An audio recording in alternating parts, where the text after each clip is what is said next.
For this professional development session, we are going to go over some Schoology stuff. So very quickly about the session, our goal is to create and customize a Schoology page for at least one of your classes. So this would mean making different folders, assignments, quizzes, syncing your gradebook, embedding different media like YouTube videos, and then reviewing and assigning some different assessments. I would also like you by the end to at least design one custom test or quiz for that class that you choose. And then also receive and provide some feedback from other teachers in the session about your course. This is the session breakdown. We're going to be going over 5 different topics. Every topic that we go over, you're going to start in a large group. So I will be in the front instructing, showing you, and then you could do it along on your screen. And then at the end of each topic, you're going to get some creation time where you're actually going to do it on your own with your class amongst the people at your pod. So we're going to do this 5 different times. All right, this is just all of the resources. I will send this out to you, so it has each topic, and then each link is like a little bit of a cheat sheet. I'm handing out the cheat sheets now. So the first thing we're going to be going over is topic 1, the basics. This is what your cheat sheet looks like. These are just some screenshots of one of my Schoology pages so you can kind of see how to view the gradebook, what the main page looks like, how to add various materials, and then how to view a unit as a whole. So I'm going to go on my Schoology page. So you go to schoology.leiden212.org like it shows up there, and then you log in. All of your classes will already be synced for you based on your eSchool gradebook. So I'm going to a class that has nothing in it. I haven't set it up yet. So I click on courses. These are all of my courses for the year. So I'm going to Fashion and Design 1.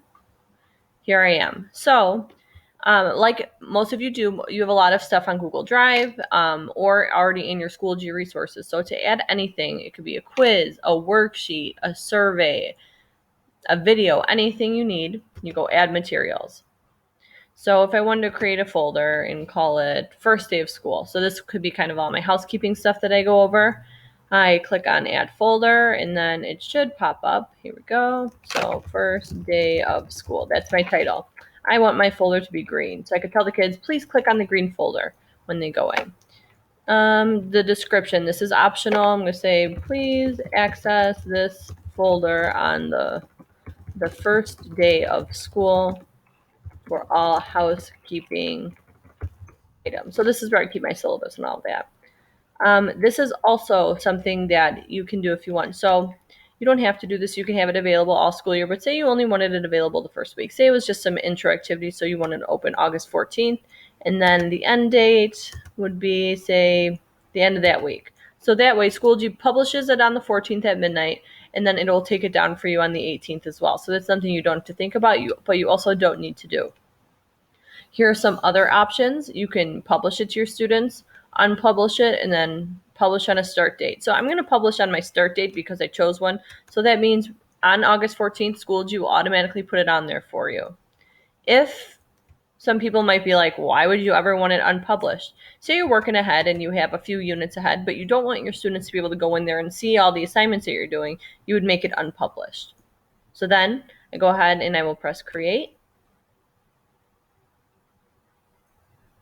And right now you can see that it's unpublished because I chose that availability date of the 14th at midnight. So once this date hits, it will be published and it will be not in this gray box. It'll just be normally white. Okay, so that's how you add a folder. And then same thing for resources. So I'm going to go ahead, click on that because I want to be in the folder. You could see up here, I'm in fashion design in that folder, first day of school. Add materials, and I want to add a link. Okay, so for now, I'm just going to take my link from my presentation and add it in there. And you can go like this, link, copy and paste that URL in there, and then title it.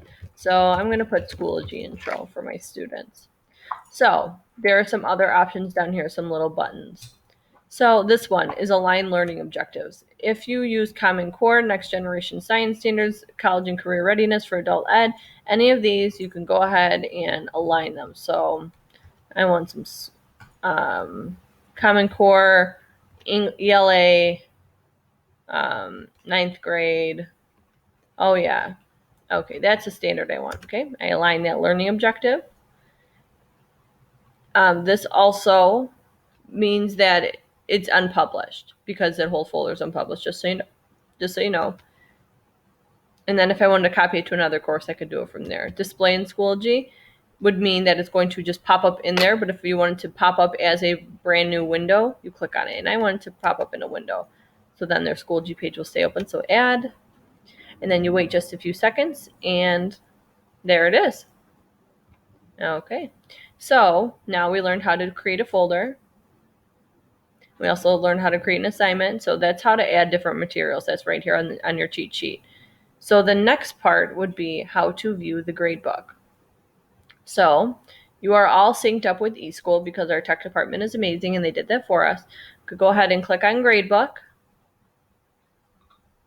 and you could see all of your students and all of your assignments. Right now it's summer, I have no assignments, but if I wanted to add an assignment, go ahead, click right there, add assignment. Say I just wanted some participation on that first day.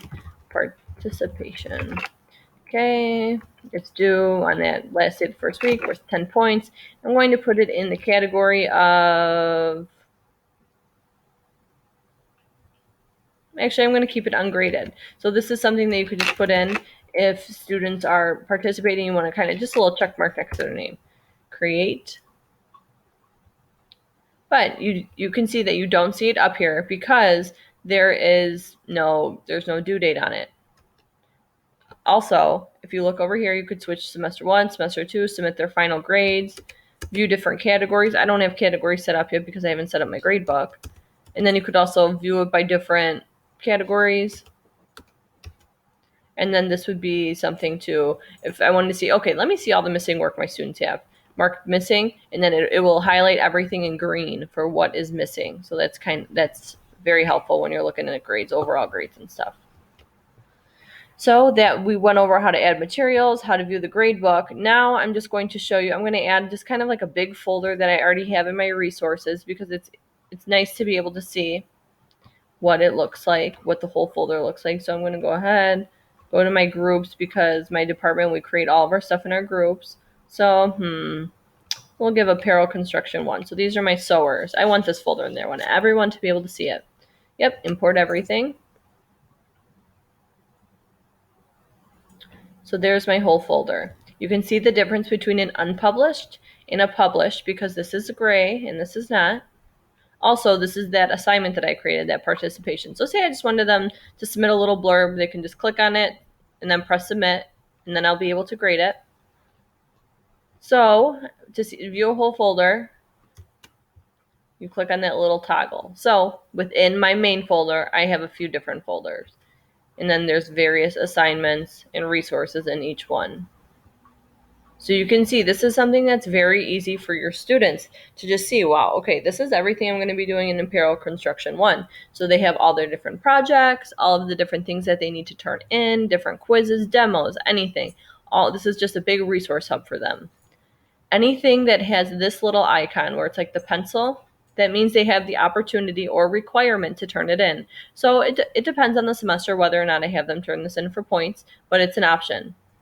Anything that has this little attachment, it means that that's a link. So when they click on it, they will open an external link to like the safety contract or the picture of the parts of a sewing machine. That's just something they use as a resource. The sewing samples that means it is a Google Doc. So if that's just a document they get to look at.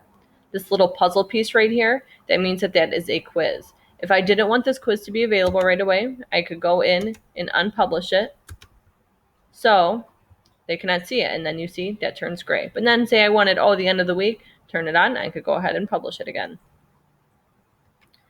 So I have lots of folders in here just because I like to have these videos ready for them. And then you can see all of the different options for them to turn in, look, use resources, link, all of that is all right there. So that is how you view a folder, and that is what a full folder looks like. So now you saw what it looks like, how to view the gradebook, how to access the different folders. So then you're going to have some work time and you are going to be actually creating assignments, and this is what your handout looks like. So go ahead, take some time and start to create your class. Good luck.